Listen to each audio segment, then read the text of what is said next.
Today, we are going to be talking about building your life by design and following that next level of leadership for you. Now, a lot of the conversations that I have with people are those that have kind of invested in the strategy, they've invested in their brand, they've invested in doing all of these different things, they've got the systems and the structure, and they get to a point in their business where things are going well, they're getting the clients, but they just feel stuck on what is next for me. And a lot of the time, it comes down to kind of a disconnect in who it is that you are, because there can sometimes be a route where you've maybe followed somebody else's strategy or path, and you get to a point in your life and you're just thinking, oh my god, I just don't know what I want to do next. I literally don't know what my next move is. So this episode is for you, and today we have Neelam Challoner on, who is the founder of Designer Life Coaching, and we're going to be talking about this very thing. So Neelam, welcome to the show. Hello, Jackie. Nice to be here. Could you tell us a bit about your journey and how you got into life coaching? So, I grew up in a kind of a traditional but modern Asian Punjabi family. Um, Having said that, at the age of 15, I found myself in a car um, going to East London for an arranged marriage. And And I was just about to go through my GCSEs. My dad didn't know, but it was my mum. I'm one of six children. I'm the eldest, five girls, one boy. So my mum was on a mission to get me married. Wow. Yeah. And anyway, the long and short of it is that she then made two further attempts for me to have an arranged marriage. And it didn't work out, fortunately. Um, as in, I didn't get married. um, and and that was really where a lot of my thinking started to shape. I was reading personal development books, self-help books from the age of 15. I'd always been an avid reader. And a couple of the early books was Think and Grow Rich by Napoleon Hill, The Magic of Thinking Big. So I was kind of in my own world of like, how can I design my life? Because I cannot live by default. Default for me would have been having an arranged marriage, and I didn't want that for me. Um, so that's really kind of me as a person. I had this passion to unlock human potential, but it first had to start with me. Um, and then kind of jumping forward, I was working I've got a bit of a colourful um, career history. So I was a holiday rep in Ibiza for a couple of years, and I also worked in Turkey, and I worked in New York.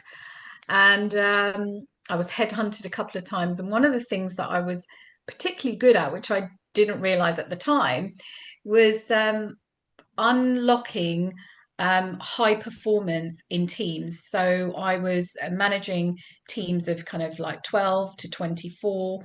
Um, so a good size number. And I just had this ability to coach them, but I didn't know it was called coaching.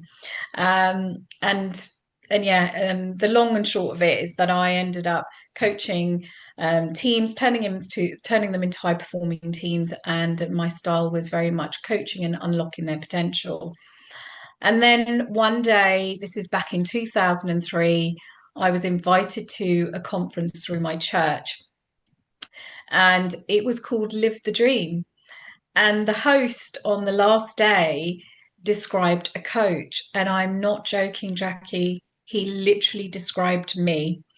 And I just knew that that's who I am. And that's literally, I didn't have a second thought. I signed up to do a coaching course, diploma. And then 2004, I was qualified, and that was it. I was going to set up my business, and it was that's how I came about with Designer Life Coaching, because I wanted to help people design their life, not live by default and not live by duty, but to have that choice. So yeah, that's me in a nutshell. I love that. So you were coaching people, but without even realizing. Yeah, yeah. And I remember in on the course, the the facilitator was telling us where coaching had kind of really started. And I don't know if you know this, but it was actually in Canada. Now I can't even remember who the professor was, but it was coming from the stagecoach. Back then there wasn't any cars. So it was the stagecoach that would get you from A to B.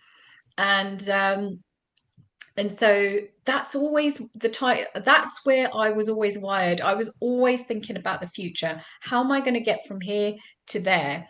And I still do that, except now I don't say that I will take a client from A to B. I take them from A to V, which is vision.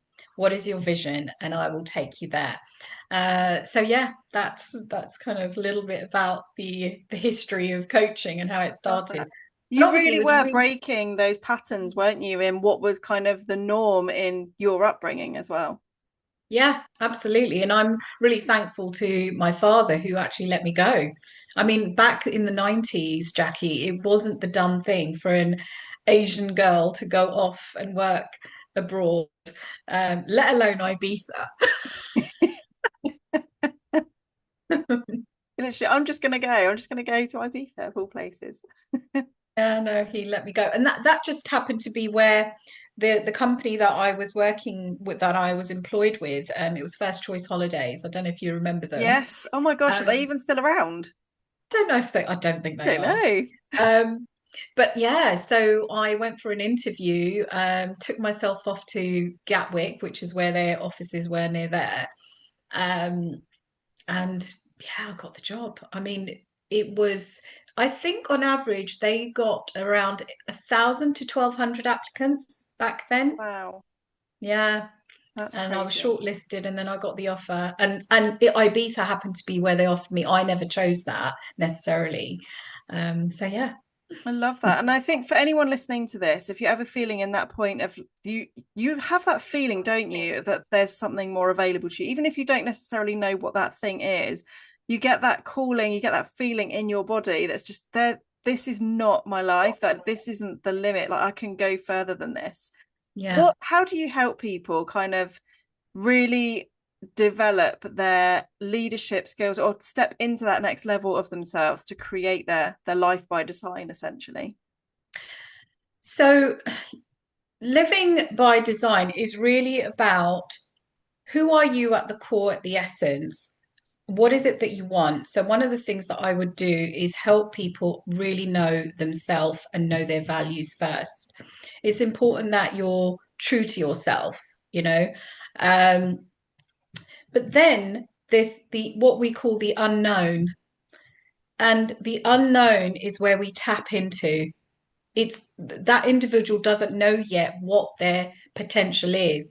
So it could be that they may have an idea of where they want to go, what their dreams are, their goals are, um, and so it's as they start to bring that to life, as we work together on this. So this is very practical. How do you bring that to life? What is it? What does it look like? What are the steps? What's the roadmap? But then there's some individuals who aren't always clear about their vision and what they want. So then it's my job as a coach is then to unlock that, to really find out what's deep down and asking those questions. And sometimes there might be, let's just jump in, have a challenge, give yourself a challenge, see if you could do something that scares you a little bit, and see what happens. Um, I'm going to give you literally an example from what's happened in the last week. So I'm working with a team in Cyprus. They're a sales team, and I've been working with them for quite a while. But there are two people that hadn't reached their record numbers. So part of what I do is help people to think bigger and to go bigger. So go beyond what they think they could reach. Anyway, so the long and short of it is I got an email from them on Monday saying individually that I've not only reached my target, which was their highest target ever, they've now reached their record numbers. So what they've done now is they have set a new bar for themselves and they've realized that they can do it. And in fact, one of them messaged me and she said, how is this even possible that, she managed to do it? So yeah, so it's sometimes you just have to be open to trying, and that effort for some, it's going to be a lot. I know in the last probably 10 days, those two individuals put their all into it. It didn't necessarily come easy. So yeah, so part of what I do is really look to unlock that extraordinary human potential in that individual. I love that. And I think for so many of us, when you do get that feeling of there's something more available to you, once you can unlock what that thing is, or even if you've just got an idea of, okay, I want to be a bit creative, I want to do this kind of thing, that having a pivot, I see so many people pivoting. Some Mm. might just be a minor pivot, others, it might be a completely different thing, a different venture that they're going to go into. And I love that. And I think I don't know if you noticed this, but I definitely noticed that this happens at all ages. It's not like you get to a certain age and you're too old, or you've kind of been doing this for a certain amount of time, so you need to stick with it because that makes the most sense. Like you can literally pivot and change what you're doing at any point. Absolutely. So some of the clients that I've worked with, so I've been doing this over 20 years, and my youngest clients have been kind of like 14, 15 years old. So when a parent's kind of, can we like, and then my oldest have been in their 60s, now they're really at that point of what is this thing that I'm doing in this absolute last act of my life. So uh, a lady came to me. She'd been a midwife for over 30 years, really top of her game, you know. And we worked together on a number of goals. But one of the things she said to me is that she'd had a backache for quite a few years. And no matter where she went, how much money she spent, that backache didn't go. And anyway, in one of the sessions, um, we were talking about her doing something that she'd always wanted to do, which was kind of going to horticulture and, working with flowers, plants, the earth, that kind of thing. And so through the coaching, she opened up and she realized that actually this is something that she'd been wanting to do from a really young age. She grew up in Ireland, and back then the norm was that you would go into some sort of nursing career.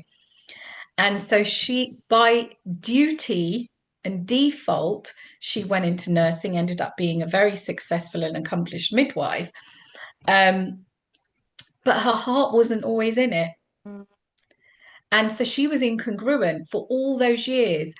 And anyway, so what we did is we came up with a plan together of how she's going to introduce some of that kind of desire of working with plants and everything. So she decided to make hanging baskets for clients. So this was going to be a hobby, but that pays her. But she wasn't worried about the money.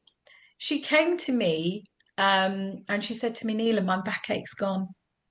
Oh, wow. Yeah. So that I think that kind of what could you call it? Maybe a little bit of frustration or Mm. bitterness, or like why, was held in her body for all those years. Yeah. Um, so it's interesting, isn't it? That and this comes back to living your life by design, because you choose when you live by default, you're allowing to live life on autopilot. It's kind of what you allow to happen to you. When you're living by duty, you're you're kind of you've just permitted other people to make choices for you. So, and it doesn't mean that living by duty is a bad thing. Look, you're a mum, you have your duty bound to look after your children, you know so there are some things that absolutely we've got responsibilities for, and we should be doing them with all of our heart, um, but what if we could design our life so that we're fulfilled and congruent, but that means we're giving the best of ourselves to our loved ones as well. And it's not about just how do I live my life for me? It's how do I live my life for me as a mum, as a wife, as a, business owner or whatever it is. Yeah. It's bringing in space for hobbies, isn't it? I think as children, it's so normal. All children have hobbies, and we encourage that as parents or aunties, uncles, like we encourage children to have Mm. hobbies. And as a child, you do naturally have those strengths that you go and do extracurriculum activities in as a child. But we kind of Mm. lose that when we go into our careers, don't we? We lose those hobbies and our interests because we just think, well, work and life, and you Mm. just don't have the time for it. But actually, when you start to embrace hobbies that you just haven't done or picked up for decades, even that can even turn into an incredible business in itself if that is your sort of goal. Absolutely. Yeah. So many people I've come across and worked with who've turned a hobby into and monetized it, and it's ended up being something, more than they expected. So Yeah, yeah. great. Making space for more fun, isn't it? I think Absolutely. our bodies are very good at telling us when something's not right, or there's more available, or yeah, there's just that disconnect there. Yeah. Yeah. So, Neelam, what are your kind of favorite people to work with? Do you love to help people that are in a particular stage, or is it kind of all spectrums? Because obviously you work with quite a broad range of ages with your clients. Yeah. Gosh, I think it's not really about the age for me. Um, right. I mean, if I look at who I'm working with right now, some are in their 30s and some are in their kind of late 40s, early 50s, that bracket right now with my current clients. Um, for me, I think it's more about, do you have a vision or unfinished business with yourself that you need to kind of bring to life? So one of the things that I was particularly good at when I was managing teams and departments was that whatever the vision was, so I as a leader, I would lead with vision and I would take my team with me. And if I took kind of like I don't know, an underperforming department and turned it around, that was me doing my part to bring that vision to life. So for me, I want to do that for individuals. So if somebody comes to me and they're like, this is what I want to do, or this is my vision, or I have an idea, but I need to kind of define it or crystallize it more, then I'd love to work with people like that. People who have got some ambition, even if they're unsure, like you can have ambition but feel doubt yourself. Yeah. Um, so I'd love to work with people like that and really help um, women in their kind of later stage thinking about their legacy. So I mainly work with women, although I do work with men as well. But I'm just referring to women just because that's who I mostly work with. But legacy is a big thing as well. It's what is your end game? Was it all worth it? Because we're either going to get to a point in our life where we'll say, I wish I did, or I'm glad I did. Mm, And and I think if we have an opportunity to design our life so that we leave those footprints, leave that legacy, um, and that's just magical because your legacy outlives you and it carries on. And I told you earlier, I don't have children. My legacy, I'm not talking obviously about financial legacy, although that's definitely a part of it, but it's how am I role modeling? What did I leave behind? So one of the things that's really inspired me more in recent years is whenever I've attended a funeral where family members have passed and you listen to the eulogy and you start to hear a side of that person that maybe you didn't know, mm. if you weren't particularly close with them. And every person in their own way has left a legacy. Every person has left some sort of footprint or mark. And can you imagine if we did that by design? And I don't mean by, you know, just being authentic with that, and not kind of like, right, my intention is to always be nice and not be genuine with it. And that's not the point. It's like, what if I could do a little bit more? What if I could make a bit more of a difference? What if I could, so for me, that really was a big thing. So one of the coaching exercises that I do with clients is get them to think about that. I love that Um, question. I think yeah, legacy is one of those things, and I know I'm writing a book at the moment, and I think it's one of those things that when you first hear about it, you think legacy is for like the rich and famous. It's not for like an everyday kind of person, but actually it's for everybody. Like you say, everybody leaves that footprint, don't they? yeah. So there's something that I say is that you are an inspiration. You've just been quiet. I love that. Yeah. And so many of us are being too quiet. We're hiding our magic and actually not living in a life by design at all. Yeah, And just kind absolutely. of going through with the motion of what is kind of Mm. everyday life. But we get to Yeah, choose that, don't we? yeah. I love that. Could you tell us about House of Leaders? Okay, so House of Leaders is like the little sister of Designer Life. And that's where I work with small to medium-sized businesses, working with the founders or CEOs. And my job really there is to help them supercharge their teams and leaders. So I will go in and do performance coaching or leadership coaching, whatever their need is, and help the team to really become more high performers or high value creating teams. So I mentioned earlier that I'm working with a team in Cyprus. So that's an example. So they are a sales team that have got targets and KPIs, and my work is to go in and do either workshops, group coaching, or one-to-one coaching, depending on what we've agreed. And yeah, just see really extraordinary results. So yeah, that's what I do at House of Leaders, and things like tailor-made or bespoke lunchtime workshops and things like that for companies is what I do under House of Leaders. Yeah, and it's such important work as well, isn't it? Having that like leadership development inside teams because it just helps to build that momentum and essentially hit those goals.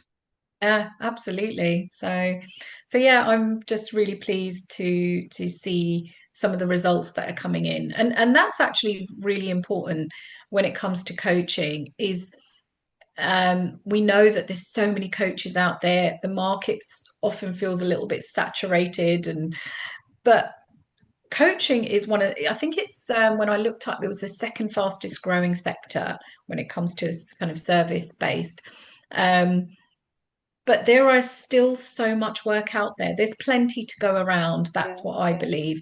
And it's really important as a coach, and even for other coaches, is that we deliver with, ethically and with integrity. But ultimately, a person's not looking to pay for coaching or buy coaching. They're looking to get to V, to yeah, get that vision. They're looking for that result. So it's really important that we can show them the value, the return on investment with the coaching that they would receive. So, yeah. 100%. When you look back now and just think of that, did you say you were 15 when you decided to start looking into kind of personal development and leadership? Yeah, 15 is when I started reading a lot of self-help and personal development books. Did you Yeah. ever imagine you'd be doing what you're doing now? No, but I always knew that I would do something where I was leading others. Like there are some people that are born leaders. I was definitely born a leader. And I think part of that was actually because I was the eldest of six. Yeah. Um, Although I can't now, it's funny, now I'm actually thinking about it. Maybe it wasn't entirely that. I think I was born a leader. And I don't mean that in a, in an arrogant way. I naturally am. I can't not be what I naturally am, Yeah. if that makes sense. Um, so yeah, so I think that being, when I was that age, I knew that at some point I'm going to be in some sort of leadership role. Um, but I never thought I'd be running a business. Amazing. You're So building that legacy. yeah, yeah. And my legacy is definitely going to be a lot of my client work. Like I there was we were doing, my husband and I were doing a clear out, was it in December, kind of come before coming into the new year. Yeah, I was just needed to Yeah. go through some things. And I found notes, cards, letters from when I ran workshops or did coaching like over 15 years ago. And I knew I was going to keep them. I was never going to kind of, but I hadn't seen them in so long. And I remember sitting there and I cried, just, Ah, just like thinking about, yeah, I might not be in touch with some of these people from all those, that I've coached a while ago, but it's, yeah, you made an it's, impact. and then they impacted me with Ah, I love that. It's results. that So, the ripple effect. yeah, yeah. And even what you do, we all are here to make a difference in our own unique way in our own businesses. Um, so yeah. Yeah. What is Mhm. next for you, Neelam? So what is next? Well, what I'm actually working on right now is, I've recently launched a self-coaching program for women. So this is where I've taken, um, drawn from hundreds of real life coaching sessions and turned it into a self-coaching program. It's called Redesign. So it's really helping, an individual design their most inspired life. And all these sessions, I'll just show it to you. Let's have a look. So it comes in a printed, beautifully kind of printed workbook. I did a poll actually a couple of years ago, and asking about whether people prefer digital or printed, like a work that you write in. And the poll came up higher for writing in something. And Yes. it just means that you can enjoy doing something like this tech free. I would Um, 100% agree with that. The act of writing is so good. It releases everything, doesn't it? I love it. It does. I always say writing is so powerful because it becomes legal. It's a covenant between you and what you've written. So anyway, so Redesign is a 16-part self-coaching program that I've put together for women, drawn from hundreds of real life coaching sessions. And it takes you on a journey of, who am I? What are my values? What are my, obviously the goals are in there, but even things like my habits, of rewiring your thinking, your personal brand, um, style transformation. Sometimes we need a little elevation in how we Yeah. show up and present. How do we design our day? So one of the sessions is on designing your day, where you're thinking about using, how you use your senses in that day. So for example, one of the things I do when I wake up in the morning, I will have a cup of green tea. And it's like actually enjoying that. So holding the mug, how does it feel? It doesn't really have a smell, but the taste, or when I'm looking out of the window and looking at the garden. So really, being fully present. So Mm, it's designing a day like that. Or like if you're, saying goodbye to your son or daughter before they go to school, you often mums would give them a kiss, and it's all like rush, a hug, a kiss, or whatever. But it's having that moment of smelling their hair yeah. in that moment, or feeling their skin. And so it's, I love that session. I think it's quite powerful. And actually the one on legacy is also in the program as well. Love So that. it's great for women who are looking to, design the next stage of their life, or maybe they've never even done any kind of personal development and this is their first intro into kind of self-coaching or coaching. So yeah, that's redesign. I love that. And I think this is something that's really important to do at regular stages. I think a lot of people might think, well, I've done some personal development work. I know what my values are. I know what my vision is, but that changes. Like I know for me, I've gone through various seasons of life where I've gone into a new chapter and I think, well, my kind of vision that I had actually isn't what my vision is now. So it's going Mm. over and reconnecting and really sitting back and allowing that space, isn't it? To think, well, what do I want next? What do I want for this next stage of my life? Yeah, absolutely, Jackie. Yeah. I know I've done things like this a few times because it does adjust and change, over as years pass or as circumstances change as well. Yeah. And I Um, find that that's a really rewarding thing to do anyway, because you can then see your own personal growth that you've had since the last time you did it.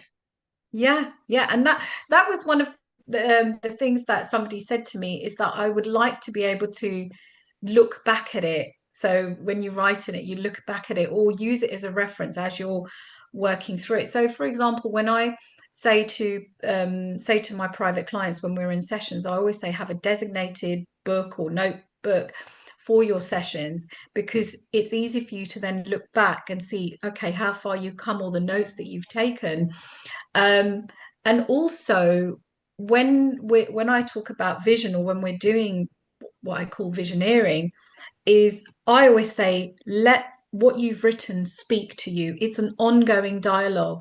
It's telling you, Jackie, this is what you said is your vision. Let's get you there. So it's really powerful to write things out and to pen those ideas and thoughts and whatever is going on deep down as well. Yeah, I love that. Where is the best place to connect with you online? Okay, so Instagram at Designer Life Coaching or LinkedIn, just Neelam Challoner.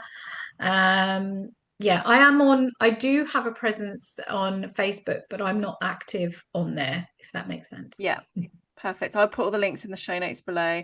Thank you so much for coming on the show today, Neelam. For anyone that has listened to this, that has really enjoyed this, or would like to find out more about working with Neelam, I will pop the links in below. Please do also connect with her on social media, and I will see you in the next episode, everybody. Take care, guys.